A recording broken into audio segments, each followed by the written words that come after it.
قرآني نبض حياتي، قرآني طهر ذاتي، قرآني عصمة أمري، قرآني طوق نجاتي، قرآني نبض حياتي، قرآني طهر ذاتي، قرآني عصمة أمري، قرآني طوق نجاتي. السلام علیکم ورحمۃ اللہ وبرکاتہ.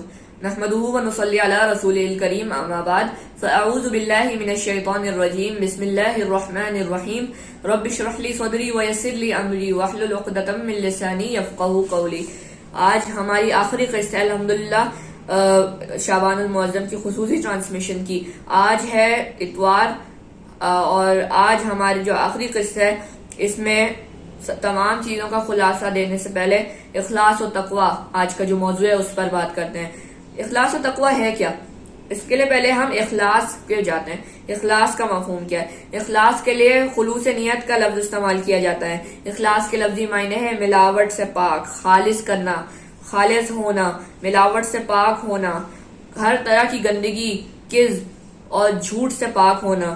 دین میں اخلاص کا مطلب ہے کہ یہی ہے کہ انسان کا ہر عمل کسی بھی ملاوٹ سے پاک ہو، دکھاوے سے پاک ہو، دنیاوی مفاد سے پاک ہو، اپنے ذاتی فائدے سے پاک ہو. تو انسان کے لیے فرض ہے کہ وہ انہیں صرف اللہ تعالیٰ ہی کے لیے کرے. اپنی خواہشات پر اگر وہ نیک اعمال کو یا محنت کو ترجیح دیتا ہے تو وہ صرف اللہ تعالیٰ ہی کے لیے کرے، وہ کسی ذاتی مفاد کے لیے نہ کرے، دکھاوے کے لیے، لوگوں کو دکھانے کے لیے نہ کرے، اپنا فائدہ نہ دیکھے، اپنی خواہشات ہیں اس کے حصول کے لیے نہ کرے، اللہ تعالیٰ کی رضا و خوشنودی کے لیے کرے. اور اگر وہ ایسے نہیں کر سکتا تو اس کی نیت میں اخلاص نہیں اور وہ عمل اللہ تعالیٰ کے نزدیک شرف قبولیت حاصل نہیں کر سکتا. اور جس آدمی نے اخلاص کو اپنایا اپنی نیت میں اور اپنے اعمال میں، اسے مخلص کہا جاتا ہے. اخلاص کی اہمیت یہ ہے کہ اللہ تعالیٰ کے یہاں شرف قبولیت سے اسی عمل کو ملتی ہے جو عین اللہ تعالیٰ ہی کے لیے کیا گیا ہو، خالی اللہ تعالیٰ ہی کے لیے کیا گیا ہو. یعنی کہ اگر ہم نماز اللہ تعالیٰ کے لیے پڑھتے ہیں، قرآن اللہ تعالیٰ کے لیے پڑھتے ہیں، زکوٰۃ اللہ تعالیٰ کی راہ میں دیتے ہیں اور جہاد اللہ تعالیٰ کی راہ میں کرتے ہیں، حج اللہ تعالیٰ ہی کی خوشنودی کے لیے کرتے ہیں، ہر چیز کی عالمگیریت ہے اللہ تعالیٰ کی رضا. اللہ تعالیٰ کی رضا تبھی مل سکے گی جب ہر عمل صرف اللہ تعالیٰ ہی کے لیے ہوگا، تبھی اللہ تعالیٰ کی رضا اور شرف و قبولیت نصیب ہوگا اس عمل کو. اس کے متعلق ایک ارشاد باری تعالیٰ ہے، بسم اللہ الرحمن الرحیم فاعبد اللہ مخلصا لہ الدین الا للہ الدین الخالص. سورہ الزمر کی آیت نمبر 2 سے 3. بس اللہ تعالیٰ کی عبادت کرو، اس کی عبادت کو خالص کر کے دیکھو، خالص عبادت اللہ تعالیٰ ہی کے لیے زیبا ہے. یعنی کہ حضور اکرم صلی اللہ علیہ وآلہ وسلم کا بھی ایک اور ارشاد ہے اس بارے میں، انما الاعمال بالنیات، تمام اعمال کا دار و مدار نیتوں پر ہے. اس کی اتنی اہمیت ہے اخلاص کی. اللہ تعالیٰ نے تو کہا ہے کہ اگر عبادت کر رہے ہو، نماز پڑھ رہے ہو، روزہ رکھ رہے ہو، زکوٰۃ دے رہے ہو، جہاد کر رہے ہو، حج کر رہے ہو، صدقہ و خیرات کر رہے ہو، جو بھی کر رہے ہو اللہ تعالیٰ ہی کے لیے کرو. کیونکہ اگر تم خالص عبادت کرو گے، جو بھی تم عبادت کرو گے وہ صرف اللہ تعالیٰ ہی کے لیے ہے، صرف اور صرف اللہ تعالیٰ ہی کے لیے. اور وہ صرف اپنے لیے صرف پاک اور خالص چیزوں کو منتخب کرتا ہے، خالص اعمال کو قبول فرماتا ہے جو کہ صرف اس کے لیے کیا گئے ہوں اور اس میں کوئی شریک نہ ہو. اور تمام اعمال کا دار و مدار نیتوں پر ہے. یعنی جو انسان عمل کرتا ہے اگر اس کی نیت خالص نہ ہوگی اس کا عمل رائے گاں چلا جائے گا. اس کا عمل تب تک رائے گا نہ جائے گا جب تک اس کی نیت میں کھوٹ نہ ہوگا. جیسے ہی اس کی نیت میں کھوٹ آیا اس کا ہر عمل رائے گا گیا. حضور اکرم صلی اللہ علیہ وآلہ وسلم نے فرمایا، اللہ تعالیٰ تمہاری شکلوں اور تمہارے اموال کو نہیں دیکھتا بلکہ وہ تمہارے دلوں اور تمہارے اعمال کے اخلاص کو دیکھتا ہے. یعنی کہ اللہ تعالیٰ تمہاری شکل کو، تمہاری صورت کو، تمہارے چہرے کو، تمہاری بناوٹ کو، تمہاری ساخت کو نہیں دیکھتا، تمہارے مال کو نہیں دیکھتا، تمہاری دولت کو نہیں دیکھتا، تمہارے جو کوالٹی آف لائف کو نہیں دیکھتا. وہ تمہاری زندگی بسر کرنے کا جو انداز ہے پیسے کے لحاظ سے، پیسے کے اعتبار سے اسے نہیں دیکھتا، وہ اسے دیکھتا ہے جو تمہارے دلوں میں ہے، جو تمہارے دل میں ہر نیت ہے اعمال کے لیے، خالص نیت ہے اس کو دیکھتا ہے، اس سے قبول فرماتا ہے. اور دنیا میں مقبولیت بھی اسی شخص کو ملتی ہے جو کہ اخلاص سے کام لے، جو کہ اپنے ہر عمل میں اخلاص پیدا کرے، ہر نیت میں اخلاص پیدا کرے، ہر عمل کرنے کے لیے جو نیت ہے اس کو خالص رکھے، ملاوٹ سے خالص رکھے، ملاوٹ سے پاک رکھے، گندگی سے پاک رکھے، جھوٹ سے پاک رکھے، دکھاوے سے پاک رکھے، ہر قسم کے فائدے سے پاک رکھے. کرنے کا جو مقصد ہے اسے اللہ تعالیٰ کی قبولیت، اللہ تعالیٰ کے یہاں شرف قبولیت، اللہ تعالیٰ ہی کے لیے کرنے کو اعمال جو ہیں وہی انسان کو کرنے چاہیے.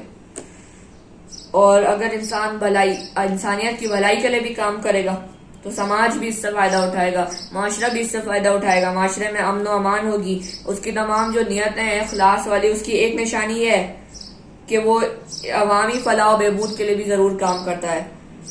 وہ ہے وہ شخص جو کہ خالص ہے، جس کی نیت خالص ہے.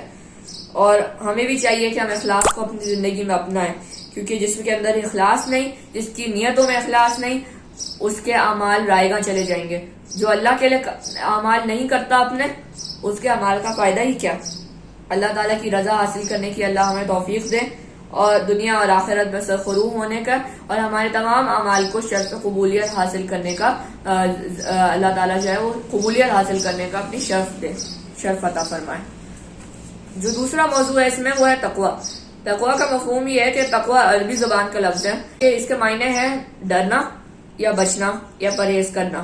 شریعت میں تقویٰ کے معنی ہے دل کی پاکیزگی، خلوص نیت، اور دل میں اللہ تعالیٰ کی خشیت پیدا ہونا، اور انسان کے دل میں اس بات کا خوف پیدا ہونا، اس بات کا احساس پیدا ہونا کہ اللہ تعالیٰ مجھے دیکھ رہا ہے، اللہ تعالیٰ ہی میرا معبود ہے تو وہ مجھے دیکھ رہا ہے، وہ ہر چیز پر قادر ہے، وہ ہر چیز کا علم رکھنے والا ہے، وہ ہر چیز کا علم رکھنے والا ہے، وہ میرے ہر عمل سے واقف ہے، اس پل میں جو کر رہا ہوں وہ اس سے واقف ہے، جو میں سال بعد بھی اگر میں زندہ رہا جو میں نے کیا ہو اسے ابھی پتا ہے کہ میں کیا کروں گا.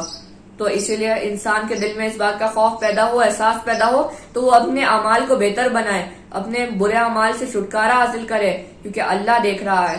اور اللہ اسی اعتبار سے انسان کو جنت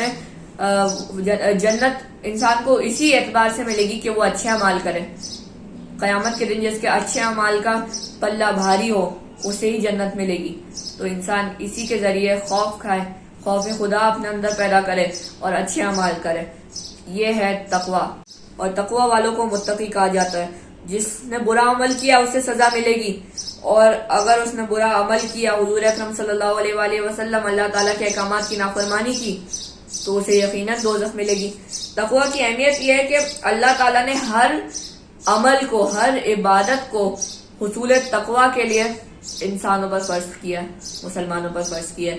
نماز ہو، روزہ ہو، زکوٰۃ ہو، حج ہو، قربانی ہو، صدقہ ہو، خیرات ہو، جہاد ہو، صرف تقویٰ کے لیے، صرف تقویٰ، حصول تقویٰ مقصد ہے تمام عبادات کا.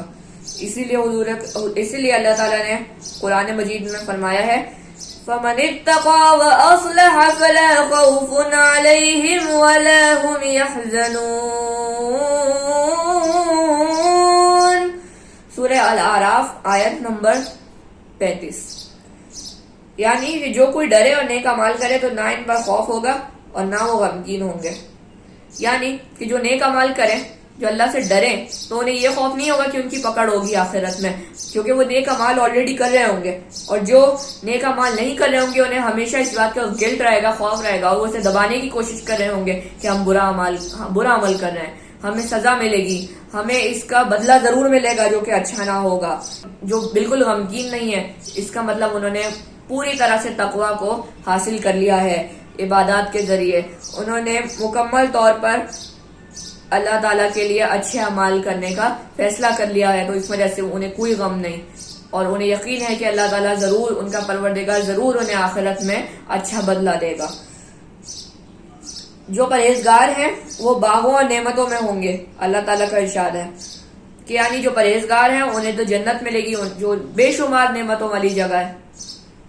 تقویٰ معیار فضیلت، یعنی اسلام میں جو تقویٰ کو اہمیت حاصل ہے اس کا اندازہ لگانے کے لیے ہمیں اس بات کو مد نظر رکھنا پڑے گا کہ رنگ، نسل، زبان، وطن، حسب و نسب، مال مال اور جو بھی ہے انسان کے پاس وہ معیار فضیلت نہیں ہے بلکہ تقوی. اس طرح کہ حضور اکرم صلی اللہ علیہ وآلہ وسلم نے بھی خطبہ حجۃ الوداع میں فرمایا تھا. اسے ہم ابھی ڈسکس کرتے ہیں، لیکن پہلے ہم اس کو اس ارشاد باری تعالیٰ کو ڈسکس کریں. وَجَعَلْنَاكُمْ شُعُوبًا وَقَبَائِلَ لِتَعَارَفُوا إِنَّ أَكْرَمَكُمْ عِندَ اللَّهِ أَتْقَاكُمْ. سورہ الحجرات آیت نمبر 13. یعنی اور تمہاری قومیں اور قبیلے بنائے تاکہ ایک دوسرے کو شناخت کرو، اور اللہ تعالیٰ کے نزدیک تم میں زیادہ عزت والا وہ ہے جو زیادہ پرہیزگار ہے. یعنی قبیلے، رنگ و نسل، وطن، زبان، مال، کسی چیز کی کوئی اہمیت نہیں ہے اللہ کے نزدیک. عزت والا تو وہ ہے جو متقی ہے، جو پرہیزگار ہے، جس نے تقوی کیا، جس نے اچھے اعمال کیے. اللہ تعالیٰ کے نزدیک سب سے زیادہ عزت والا، سب سے برتر، سب سے افضل وہی ہے. اور اسی وجہ سے اللہ تعالیٰ نے تقوی کو معیار فضیلت بنایا. حضور اکرم صلی اللہ علیہ وآلہ وسلم نے فرمایا کہ بزرگی اور شرافت تقوی کا نام ہے.